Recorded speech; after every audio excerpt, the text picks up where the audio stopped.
Welcome back to That Rugby podcast, hosted by the Rugby Booth. Your boy Hughesy and myself are back again.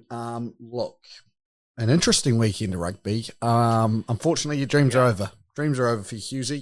You had. I guess. Does it hurt that they gave you hope and that you believed, or would you do it all again? Wouldn't you? I'd do it all again. And look, it's the dream. A dream is over. See, this is the thing about visionaries, Luke. Visionaries. They never just have one dream, right? They have multiple dreams, and those coalesce into a grand dream. So the grand dream is still very much alive, kicking. This little dream of a Grand Slam, incidental, right? It was a positive byproduct of the overall building towards the Grand Slam. You know, much like penicillin was a accidental discovery of living fungus out and things like that. That's what this was, right? This is penicillin. But no, like it's you know it's to be expected. This is a tough Scottish team playing at home, fresh off a big loss, and this is the game that Schmidt decided to tinker a little bit with the lineup. And I know, let's talk about this game. Yep. I mean, I know people might be like, why would Schmidt choose this game to tinker around with? Why not do it against Wales when you know you're going to go into that Welsh game and probably going to win that one? Why not test out the pieces in that game? You know, that's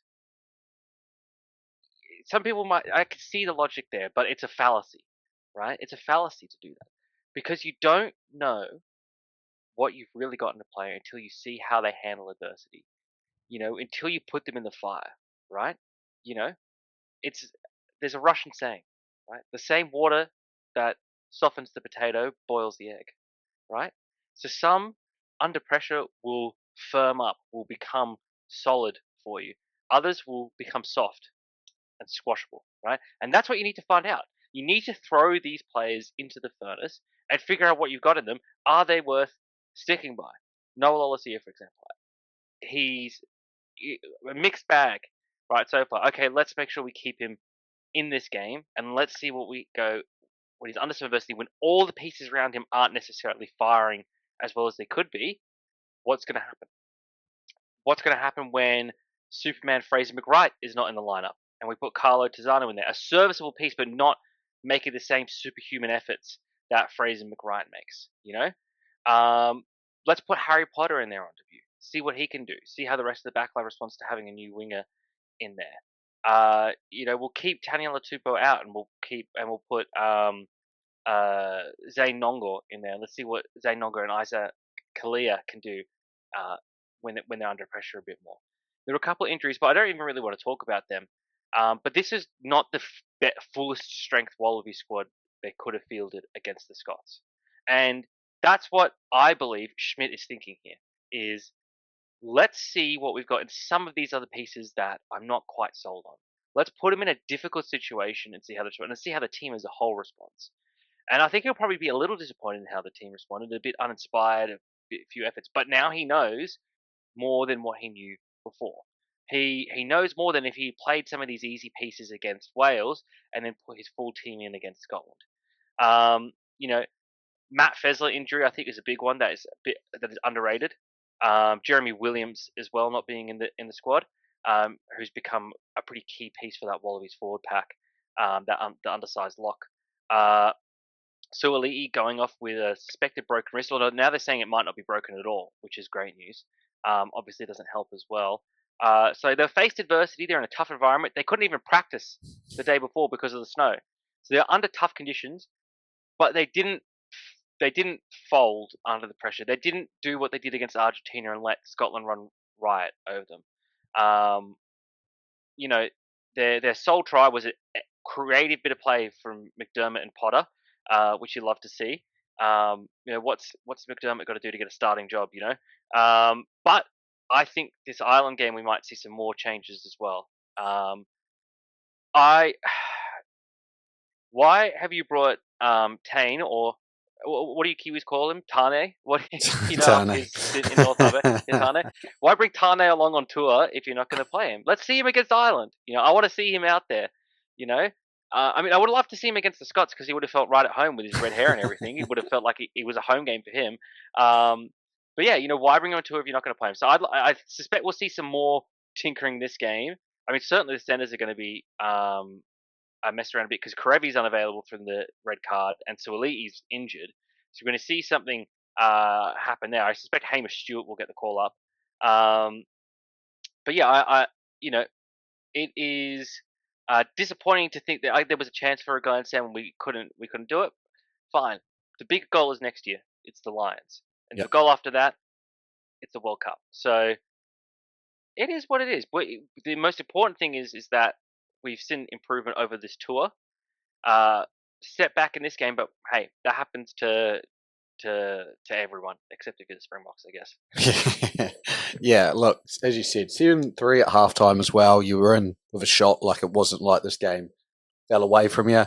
But as the stats are now showing, and as we talk about heavily on this podcast, there's a couple of things you got to do to win games. It's not give away penalties. How many penalties did you give away? 14. It's not miss tackles. How many tackles did you miss? 30 plus missed tackles. I think it was 79% tackles made. Yeah. And then against England and Wales combined, it was like high 80s. So look, we know in these international stages to win these games, 10's the number you're looking at on penalties. You're looking at 10 and you're looking at an over 85% tackle rate. To be in with a shot with these games, you need to be at that. So that's what I think will disappoint Schmidt, as you said. But I also think, as we've just discussed, like, if you had told people that you would get to this game and there'd still be a chance, and you'd go into this game and at halftime it's 7-3, and you've still got a chance of the Grand Slam, many Wallabies at the start of the year are taking that bet. So I think good place to be in if you're a Wallabies fan. Obviously, we all wanted to dare to dream, and even I sat there and had a bit of dreaming with you. But it wasn't to be this time. But again, Scotland, hard place to play, and the Scots turned up. And I think that's what's more impressive to me as well, is Scotland could have easily, this could be one of those games that they look back and it could have easily been Scotland lose to the Wallabies. And Scotland actually stood up again and again. As you said, everyone other than South Africa seems to be struggling with consistencies. You know why Scotland played well this game as well?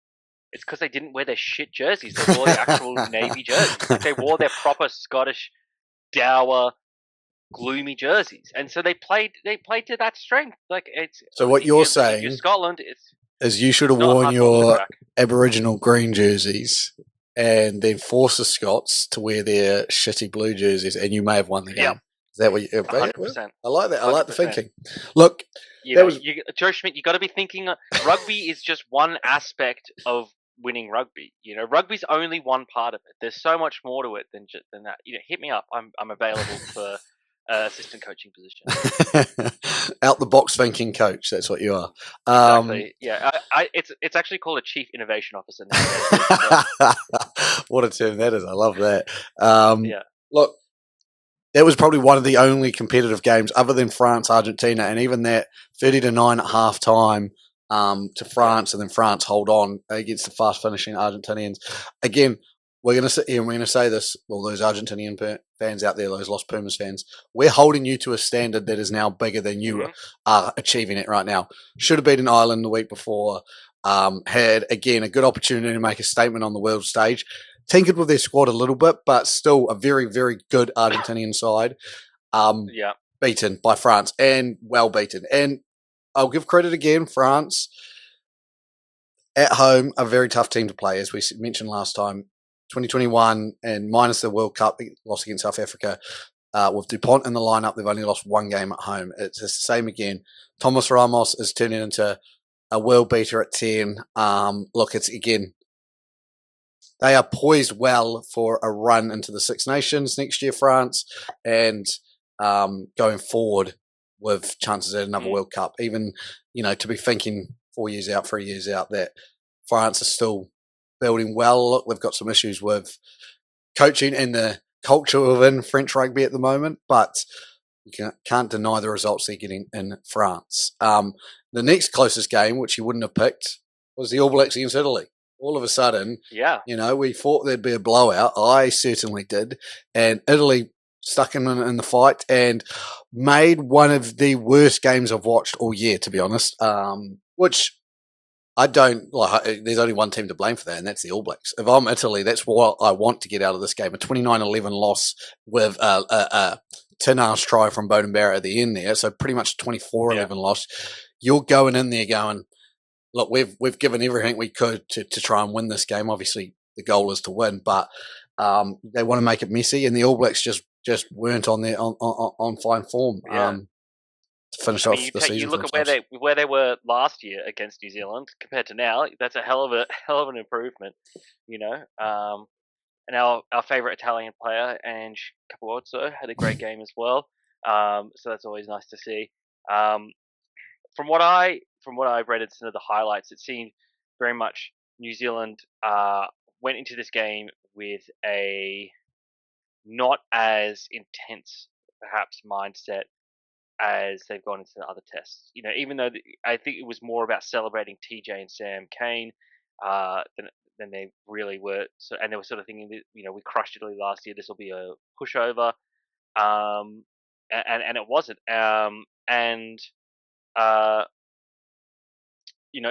New Zealand got the win, so they can't be too upset. But I have a stat I want to throw at you. And I'm sure you've seen this stat as well, and you probably know what I'm going to say right here. But Razor has got the worst first year as a head coach of an All Blacks coach in the last 5 coaches, I think. Now, that being said, let's caveat this heavily. He's still got a winning percentage of 74% or something like that. The next high above him is 79% and 81%. So it's not that big of a gap. But your thoughts? Look, well, I'm going to say this. Other than the Argentinian loss, every other loss on the record you can easily account for. 2 losses to South Africa, to a team who only lost once or twice this year. Again, Argentina somehow stunned them, but against those top 4 teams, when we're breaking this down, South Africa, wasn't it? No, it was in Argentina. It was in Argentina. No. You played South Africa in Argentina? Yes. No, we played South Africa twice in South Africa. Yes, that's what I'm saying. Yeah. So twice in South Africa, and again in a year where they only lost 2 games, South Africa. One of them being at home against Ireland, and then the other in Argentina. Then you go France in a year with when Antoine Dupont's playing, didn't lose a game in France. I go, the Argentina one's the 1 year. You can go, hold on, that's probably one we shouldn't have lost. Other than that, there's easy judgments to make. We're playing one of the better South African sides of this generation, playing one of the better French sides of this generation. I also go, we're after an exodus at a Rugby World Cup. Again, I know it's the first time in a while it's been a changing of the guard in the All Blacks role, where normally it's handed to you. So, and I don't say handed to you like Hansen didn't earn it or Foster didn't earn it, but you're in the system and it's given to you. This is the first time and since Graham Henry in 15 plus years that a outsider, very bracketed outsider, because again he's still Razor, but an outsider to the current system has come in and got the role. So I go, all of that coming into account, and what I've seen from this team has me much more excited going into the future than I did under Ian Foster. And I think 99% of All Black fans will agree with me with that as well. I think we can take these losses as long as it builds to something better. And I will, again, preference this. South Africa seem to be doing what the All Blacks normally do, which is winning games during World Cup breaks. And everyone's going, oh, look, they use 50-plus players. They're going to be the strongest team in the World Cup. If South Africa don't win a Rugby World Cup, the 2027 Rugby World Cup, and say we do, and we sit at 70%, and they sit at 80% over the next few years, I ain't going to cry foul. Yeah. So that's where my head's at the moment is it's all no matter what the results are right now, it's all building to something, hopefully in the end. You sound like me, mate. No, I hear you as well. And look, I also want to add to that is the points you raised about the other teams. I think we're also recognizing that the standard of world rugby has expanded beyond the Tri-Nations teams in England. Right, France has, as we said, gotten a whole lot better. Ireland's gotten a whole lot better.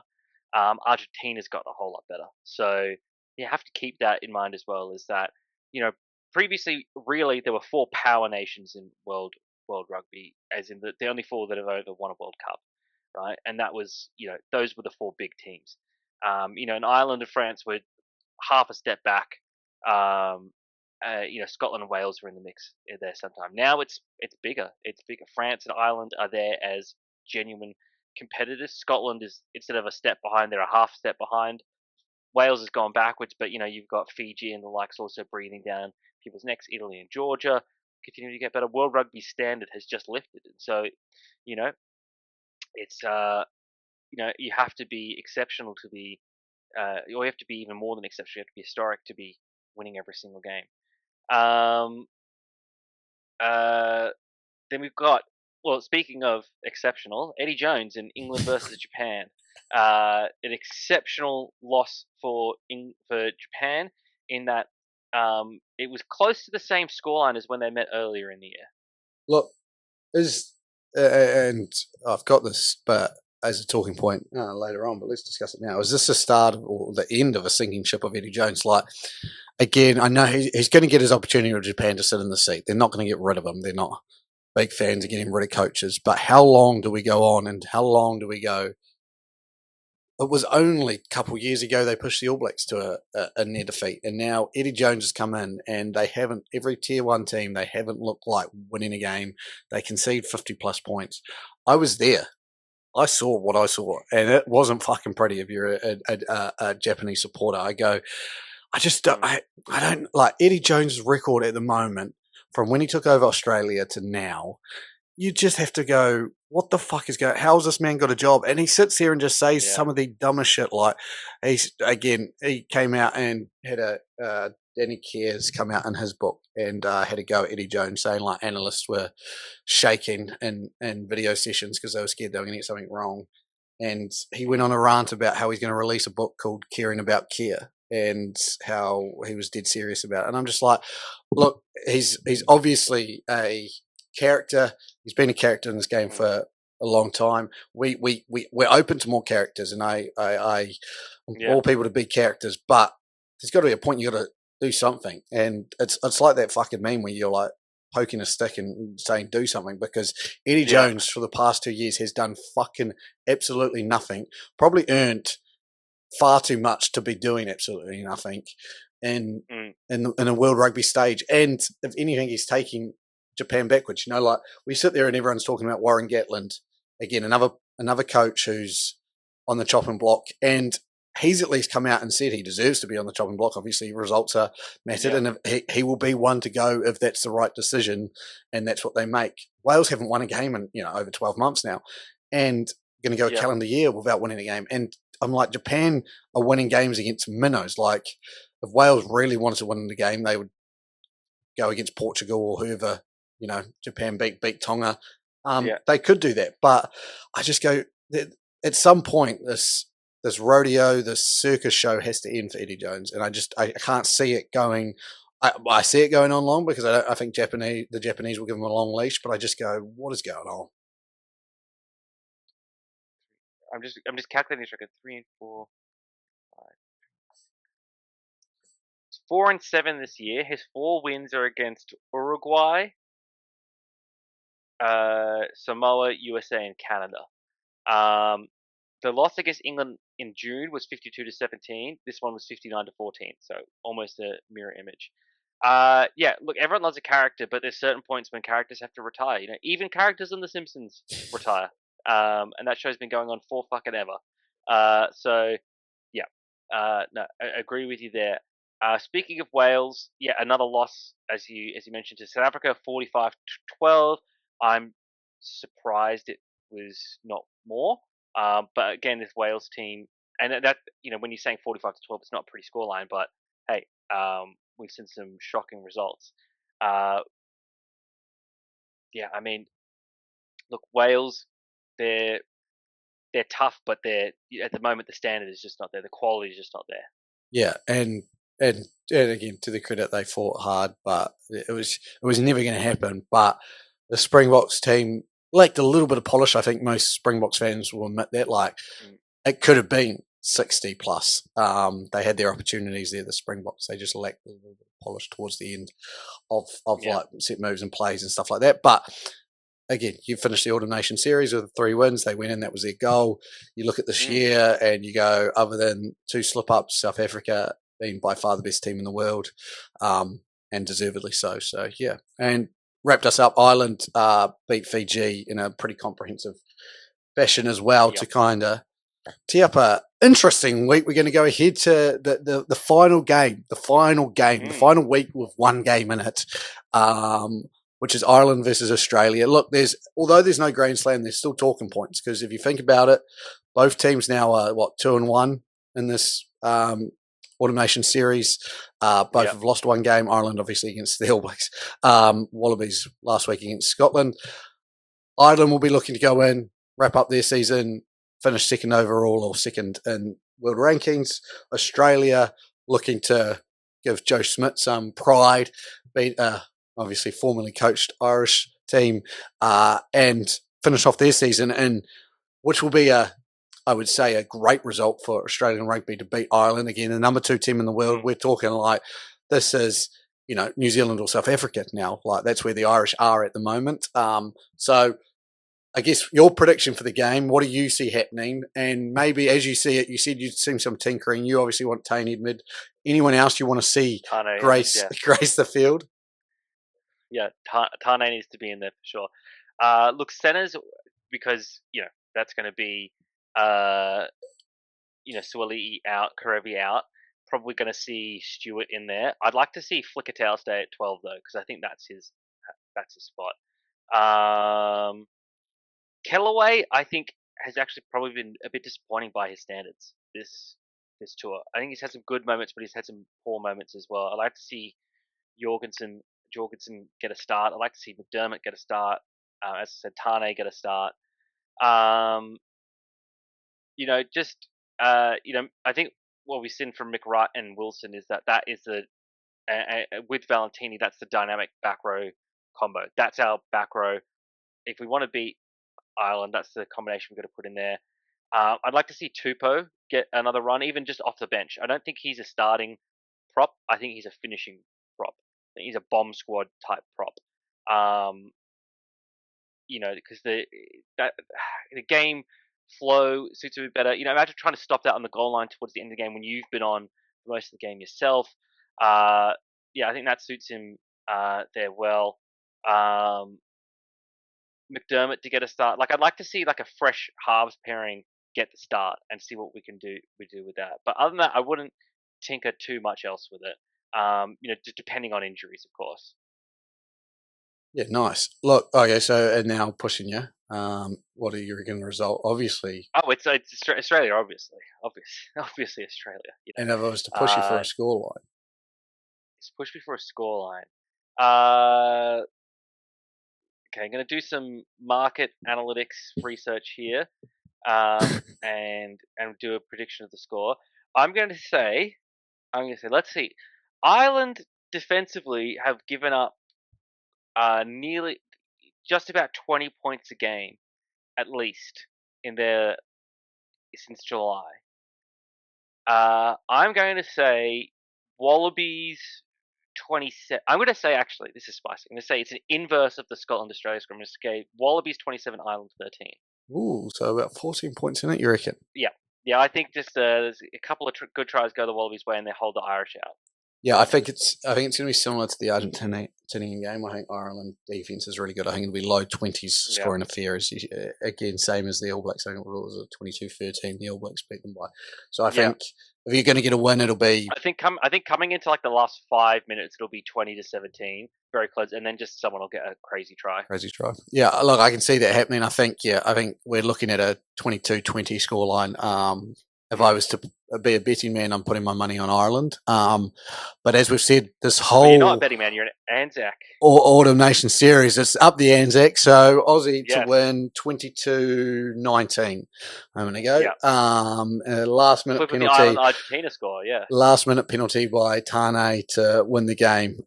Hero. So that's obviously our predictions. Only one game this week as we wrap up the international rugby season. There's obviously been kind of a few talking points of this Autumn Nation Series, which has been awesome. As you've said, we're in a competitive time in world rugby. The Aussie Grand Slam was one of the better talking points we've had, and I know obviously it's been like 40 odd years, but even just being able to chat about it And, you know, from the England game to the Wales game until halfway through that Scotland game, you kind of had a chance. New Zealand looked to do it again next year. And, you know, it's not something that gets discussed often. And, you know, it only comes around once in every blue moon. But to have that as a underlying storyline for this, for this end of season has been awesome. And I think Wallabies have done themselves proud in looking into that, and it sparked a lot of conversation, which is awesome for the Wallabies. As you've said, again, we said these two games were probably some of the more important for the Wallabies over the next year, leading up to a British and Irish Lions, because if they'd pulled off a Grand Slam, it would have set up the British and Irish Lions nicely. Even going 3-1 will set it up very nicely going into a British and Irish Lions. So that's been awesome to talk about. I also think the two undefeateds that we've had, Springboks versus France, both of them now undefeated at home or in this Autumn Nation series, have been looking like $1 million. And I kind of go, obviously the game against the All Blacks for the French was close, but the Springboks have taken out some decent teams. You know, Scotland won pretty easily, beat England by the biggest margin that we've seen, and then did the job against Wales.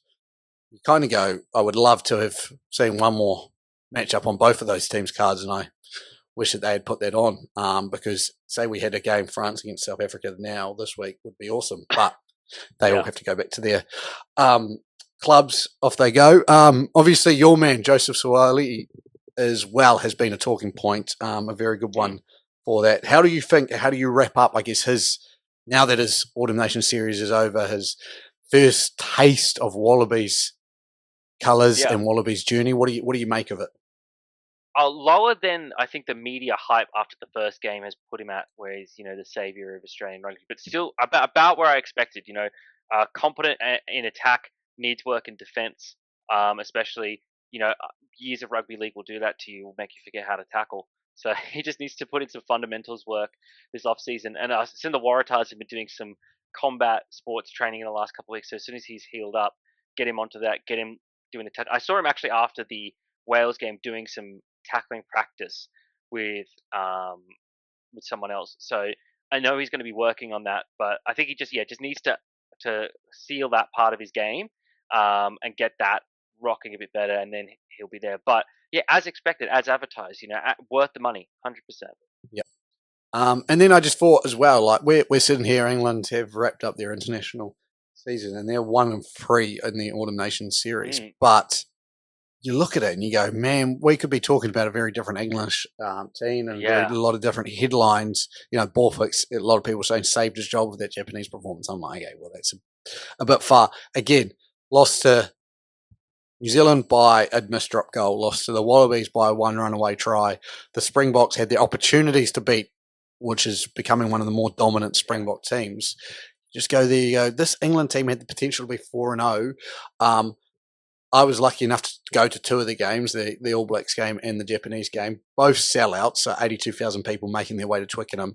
Look, rugby's alive and well in England, I can tell you that. Yeah. As much as you'll hear stories about, struggling premierships, which is totally understandable, like, people still love rugby and get to the rugby games, and international rugby is still the height of it. And England, a good England team, as much as we both sit here and I can imagine enjoy seeing an English failure, like we do revel in it, we love it. Having a strong English team is good for rugby.